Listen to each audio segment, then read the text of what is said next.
சிவா திருச்சிற்றம்பலம். தென்னாடுடைய சிவனே போற்றி, எந்நாட்டவர்க்கும் இறைவா போற்றி.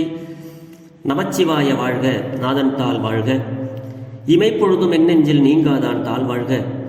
ஈர்த்து என்னை ஆட்கொண்ட எந்தை பெருமான் நம் பெருமான் சிவபெருமான் திருவடிகளை மனமொழி மெய்களாலே வணங்கி என் பெருமக்கள் நாயன்மார்களுடைய பொன்னார் திருவடிகளை இதய கமலத்தில் வைத்து போற்றிக் கொண்டு எனது அருட்குருநாதர் திருமுறை கலாநிதி வே சுந்தரமூர்த்தி தேசிகரையாவுடைய திருவடிகளை நீல நினைந்து திருமுறை செந்நெறிக்குள் என்னை ஆற்றுப்படுத்திய அடியார் பெருமக்களது திருவடிகளை வணங்கிக் கொண்டு பெரும்பற்ற புலியூரானை பேசாத நாள் எல்லாம் பிறவாத நாளை என்ற அருள் சிந்தனையில் இன்றைய தினம் 6வது தமிழ் வேதம் திருத்தாண்டக வேந்தர் திருவடி போற்றி நாவுக்கரசு பெருமான் அருளிய திருத்தாண்டகம் முதல் திருத்தாண்டகம் கோயில் தில்லை சிதம்பரம். அதில் அருளிய அந்த பெரும்பற்ற புலியூரானை பேசாத நாளெல்லாம் பிறவா நாளே என்ற ஒரு திருத்தாண்டகம். அதில் 9வது பாடலை சிந்திப்பதற்கு சிவபெருமான் இன்று நமக்கு திருவருள் ஞானம் அருளியிருக்கிறார்.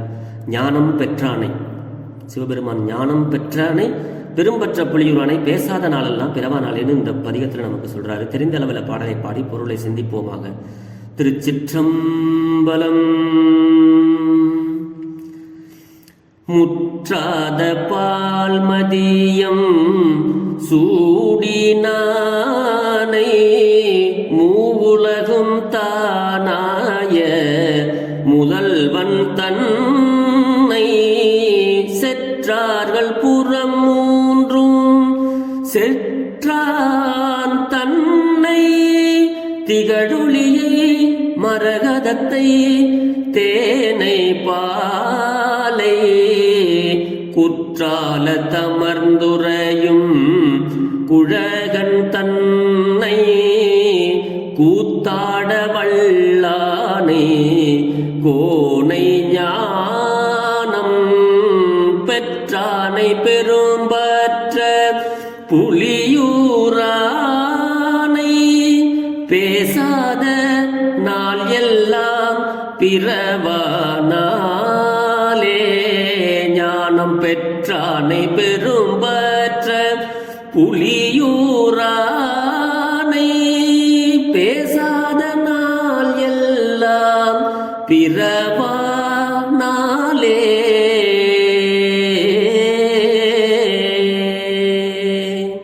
திருச்சிற்றம்பலம். சுவாமி இந்த பாட்டில் நமக்கு முற்றாத பால்மதியம் சூடினானேங்கிறாரு. அதுக்கு என்ன பொருள் அப்படின்னா, வெள்ளிய பிறைமதியை சூடியவன் நம்மளுடைய சிவபெருமான். தலையில பித்தா பிறை சூடி அது சொல்றாரு சுவாமி சொன்னது. பிறையை, அழகான வெண்மையான பிறையை, அழுக்கில்லாத மாசில்லாத வெண்மையான பிறையை பெருமான் தலையில் சூடியிருக்கிறார். நம்ம பெருமான் தான் உலகுக்கும் தானேயாய், இந்த 3 உலகங்களும் இயக்கத்திற்கு காரணமாக இருப்பவன் தலைவன் நம்மளுடைய சிவபெருமான்.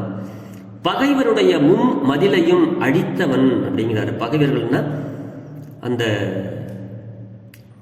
முப்புராதிகள், அவர்களுடைய மதில்களை அழித்தவன்.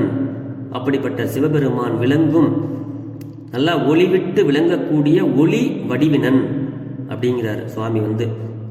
அதாவது மூலகம் தானாய முதல்வன் தன்னை செற்றார்கள் புறமூன்றும் செற்றான் தன்னை திகழ் ஒளியாக ஒளிவளர் விளக்கே உலப்பிலா ஒன்றே. அப்படி பெருமான் ஒளிர்விட்டு திகழக்கூடிய ஒளியாக பெருமான் இருக்கிறார். மரகதத்தை போல்பவர் பெருமான். அவருடைய தேகமானது எப்படி இருக்கும்னா, அப்படி உமாதேவியை இடப்பாகத்து வைத்து நிறத்தால் மரகத மணி போன்றவன், இடப்பாகத்து நிறத்தால் மரகத மணி போன்றவன் அப்படிங்கிறாரு. இன்ப பயத்தால், அதாவது நம்ம இன்பத்தை அனுபவிக்கும் பொழுது பெருமான் தேன் போன்று இனிக்கின்றான். தித்திக்கும் தேனே அப்படிம்பார் சுவாமி திருவிசைப்பாவில. தித்திக்கும் தேனே, சித்தத்துள் தித்திக்கும் தேனே. நம்ம பெருமான இன்ப பயத்தால நம்ம அனுபவிக்கும் பொழுது தேன் போலவும் பால் போலவும் அவன் நமக்கு இனிக்கக்கூடிய பெருமான் அப்படிங்கிறார் இந்த பாட்டில். குற்றாலம் என்ற திருத்தலத்தை உகந்த அருளி இருக்கும் இளையவன் அப்படிங்கிறார் சுவாமியை. கூத்தாடுகின்ற வல்லவன் பெருமான் நடராஜ பெருமானாக அந்த தில்லையிலே என்றுமே கூத்தாடுகின்றார். அதான் கூத்தாட வல்லானை. இவர் கூட நடனம் ஆடுறதுக்கு ஒருத்தருமே இல்லை. இவர் நடனத்தை நிறுத்தினா இந்த உலகமே இல்லை. அப்படி கூத்தாட வல்லவன், வல்லமை படைத்த பெருமான், நம்மளுடைய கூத்தாடுதலில் வல்லவன், யாருக்கும் யாவருக்கும் எல்லாத்துக்கும் தலைவன் நம்மளுடைய பெருமான். கோன் அப்படின்னா தலைவன், உலகநாயகன். நம்ம இன்னைக்கு யாரையும் சுட்டி காட்டுறோம், ஆனா உலகநாயகன் சிவபெருமான் தான், உலகத்திற்கு காரணம். ஞானம் பெற்றவன், சிவஞானியர்களுக்கு ஞானத்தால் அறிய பெற்றவன், ஞானியர்களால சிவ ஞானியர்களால அவர்களுக்கெல்லாம் ஞானத்தை அருளியவன் அப்படின்னு சுவாமி இந்த பாட்டில் சொல்றாரு. அப்படி இந்த ஞானம் பெற்றவன், அதாவது சிவஞானியர்கள் ஞானத்தால் அறிய பெற்றவன் பெருமான் ஞானத்தை உடையவர். அப்படிப்பட்ட பெருமான் பெரும்பற்ற புலியூரான், நம்ம சிதம்பரத்தில் இருக்கிற பெரும் பற்று நாமெல்லாம் வைக்க வேண்டிய இடம் அந்த புலியூர். புலியூர் அப்படின்னா சிதம்பரம். புலியூரானை பேசாத நாள் எல்லாம் பிறவாத நாளே.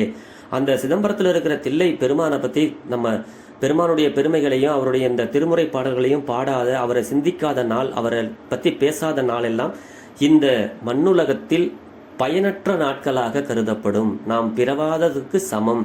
நாம் பிறந்தோம் என்றால் ஏதாவது ஒரு பலனை நாம் அனுபவிக்க வேண்டும் அல்லவா, ஏதாவது ஒரு நன்மையை செய்ய வேண்டும் அல்லவா. அப்படி ஏதாவது ஒன்று செய்யணும். அப்போ ஒன்றுக்கும் பயனில்லாமல் இந்த பிறவிய பெருமானை பற்றி பேசுகிற ஒவ்வொரு நாளும் நம்முடைய பிறந்த பயனை நாம் பெற்றுவிட்டோம். அதுதான் சொல்கிறாரு, பெரும்பற்ற புலியூரானை பேசாத நாளெல்லாம் பிறவா நாளே அப்படிங்கிற அந்த ஒரு பெரிய ஒரு அருளை நமக்கு திருநாவுக்கரசு பெருமானார் அருளுகிறார். ஞானம் பெற்றான் என்றது பன்மை வழக்கு, பெற்றார்கள் என்பதுதான் அதனுடைய பாடம். சிவபெருமான் எல்லாத்துக்கும் ஞானத்தை வழங்கக்கூடிய ஞான வடிவினனாக இருக்கிறார். அந்த ஞான வடிவினன் ஆகாச தலமாகிய சிதம்பரத்தில் இருக்கிறார். அவரெல்லாம் போய் நம்ம கண்டு தரிசிக்க வேண்டும்னு நமக்கு நாவுக்கரசு பெருந்தகையார் இது போன்ற பாடல்களில் நமக்கு உணர்த்துகிறார். ஆகவே அடியார் பெருமக்களே, நாம் எல்லாம் பெரும்பற்ற புலியூரானாகிய இந்த சிவபெருமானை சென்று நாம் தரிசனம் செய்து அவன் அருளை பெறுவோம் என்று சொல்லி பெரும்பற்ற புலியூரானை பேசாத நாளெல்லாம் பிறவா நாள் என்ற சிந்தனையை நிறைவு செய்கிறேன். ஜெர்மனியில் இருந்து சிவபாலா. குறைவில்லாத உயிர்கள் வாழ்க, மேன்மைகள் சைவ நீதி விளங்குக உலகமெல்லாம். இன்பமே என்னாலும் துன்பமில்லை, ஆலவாய் சிவனடியே சிந்திக்கப் பெற்றேன். சிவா திருச்சிற்றம்பலம்.